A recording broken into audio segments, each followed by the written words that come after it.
What is going to happen next? One of the ways of bringing about the collapse of a nation is by bringing about the collapse of its economy.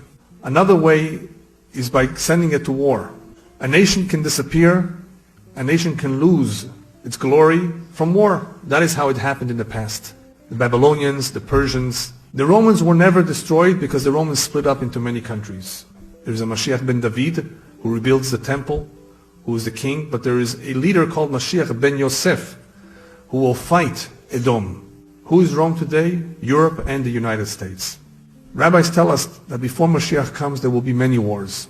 And these wars will eventually bring about the collapse of Edom. Not only the economy will be in ruins, but many people will lose their life as a result of this war. Do you have any idea how many people lost their life in World War II? People know 6 million Jews. Do you know how many Russians? I think 20 million. How many Americans? I don't want to even tell you how many Germans. I think 50 million people is the estimate of how many died in World War II. And you know this World War II that will be? That will be child's play compared to a third war that will occur later on. And that third World War, or major war, that will be the beginning of the redemption when that occurs. Even though that is not clear to us how it will begin, unfortunately, some things are going to happen in this country too. Whatever happened to those who caused the trouble, brought so much misery over the Jewish people, there will be revenge. And all those goyim who brought about so much pain and suffering on the Jewish people will be punished.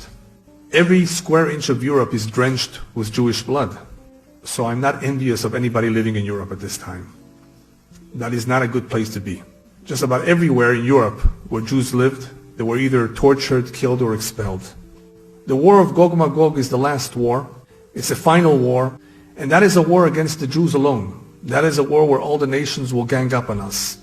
And why will they gang up on us? They will gang up to take away Yerushalayim from us. And according to our tradition, this will happen after Mashiach ben Yosef has already arrived. And in the process of him ruling Eretz Israel, they will all come against us. So we don't have any friends. So even though right now America appears to be on our side, it doesn't appear that they will be for too long. Of the entire world's population, 2/3 will disappear. And when we say that, we mean everyone, even amongst us. Many Jews will not support Yerushalayim.